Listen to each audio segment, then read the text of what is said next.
يا مساء الفل، يا مساء العسل. عاملين ايه اخواتي وحبايبي؟ يا رب تكونوا بخير يا رب. بص، احنا النهارده بقى عملنا الكشري بتاع السيد حنفي ويمكن احسن كمان. اول حاجه صلي على النبي واعملي لي متابعه وفعلي الجرس عشان كل حاجه توصل لك.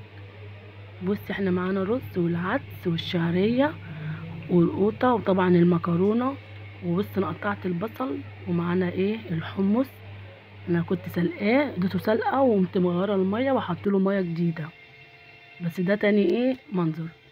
بصي، وعلقت على الحمص. اول حاجه خالص تعمليها تعلقي على الحمص يستوي، وبعد كده تروحي بقى ايه تقطعي البصل بتاعك. بصي، هتجيبي البصل تقطعيه حلقان وتفككيه من بعضه، ما تعملوش ايه حتت صغيره عشان ما يتشريش معاكي في الزيت. بصي، عملت ايه الحمص اديته سلقه وصفيته من الميه وغيرت الميه، وجيت بقى جبت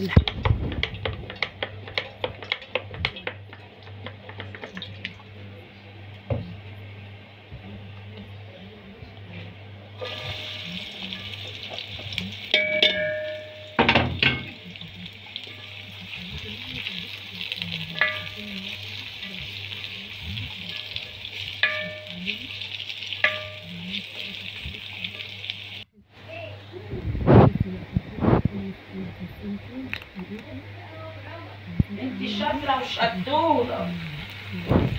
هو قرب يحمر معايا. بص، هو كده اللون الاصفر، لازم تخليه كده اللون اللي هو ايه الدرجه البني، وبرده يكون ناشف معاكي وانت بتحمريه. هو لسه ابيض حطي له سنه ملح هينشف لك البصلايه وانت بتحمريها في الزيت. تمام كده. وادي معايا اهوت البصل خلاص دخل في السوا بتاعه. هو كده بقى ايه لون البني ومالي. هطلعه بقى من الزيت واصفيه. ممكن تحطيه على طول بالحله في مصفى على طول تنزلي بيه في المصفى، او ممكن تشيليه ايه باي حاجه ايه زي مصفى كده اللي انت شايفاها دي. وهصفي الزيت خالص من البصلايه زي ما انت شايفه كده. بصي البصلايه، عايزه اقول لك البصلايه معايا ناشفه، ونفس الزيت هنزل عليه بالشعريه. هتعملي كل حاجه في حله واحده، مش هتوسخي مواعين كتير للكشري ده، هو كله في حله واحده. هتحمري البصل وهتشيليه وهترجعي ايه في نفس الزيت ونفس المكان هتحمري الشعريه وحمرت معايا، وهتصفيها برده وهتشيليها برده من الزيت وهتصفيها برده. تمام. شلتها من الحله صفيتها ونزلت بميه في الحله وكمون، ونفس الزيت اللي حمرت بيه نزلت بيه في الحله. وهخلي الميه تغلي وهبقى اسقط فيه العدس. ودي جبت الحله اهي هعمل معاها ايه نزلت بشويه زيت، وهعمل بقى الصلصه بتاعت الكشري القوطه زي ما انت شايفه كده. اما تحمر هنزل عليها بالقوطه. بصي، نزلت عليها بالقوطه. هحط في القوطه شويه ملح وشويه فلفل اسود وشويه كمون صغيرين وهغطي عليها. تمام. وادي معايا العدس، الميه غليت هنزل عليه بقى بالعدس. انا حاطه في الميه شويه فلفل اسود شويه كمون وشويه ملح زي ما انت شايفه كده. هو الميه بتغلي هنزل بقى بالعدس وهسيبه بقى يستوي في الميه، واول ما يخش في السوا هنزل بالرز وهنزل بالشعريه. بص، هو كده لسه ما استويش، داخل كده معايا في السوا. بصي، هتعملي كله في حله واحده، مش هتوسخي اي مواعين. حمرت الشعريه والبصل بصي معاكي عامل ازاي، البصلايه ناشفه وبتخربش. والمكرونه دي في الاخر خالص هنسلقها، المكرونه اخر حاجه. وكده خلاص العدس معايا اهوت داخل في السوا. هنزل بالشعريه وهنزل برضو بالرز.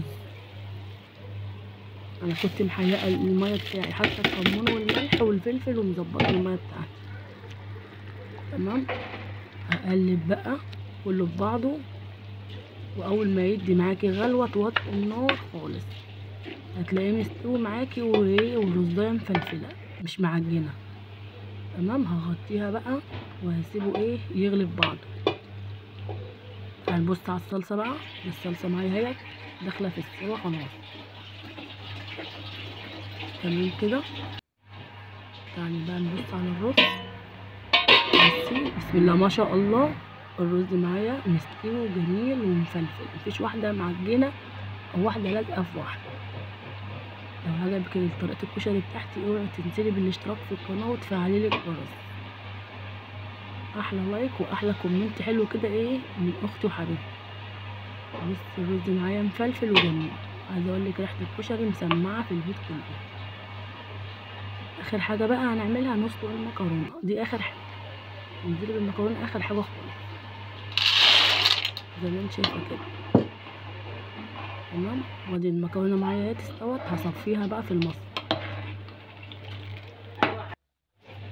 وادي الحمص معايا خلص، وعصرت فيه ليمون وحطيت كمون وفصين توم وقطايه. وادي الكشري معايا خلص، وادي الصلصه معايا خلصت، والمكرونه والبصلايه. ايه رايك بقى في الكشري بتاع ام هاجر؟ لا تقولي بقى ايه محلات ولا بتاع، بسم الله ما شاء الله. والكشري معايا اهوت جميل. لو عجبك اعملي لي بقى متابعه للقناه وفعلي لي الجرس، وكل سنه وانتم طيبين حبايب قلبي.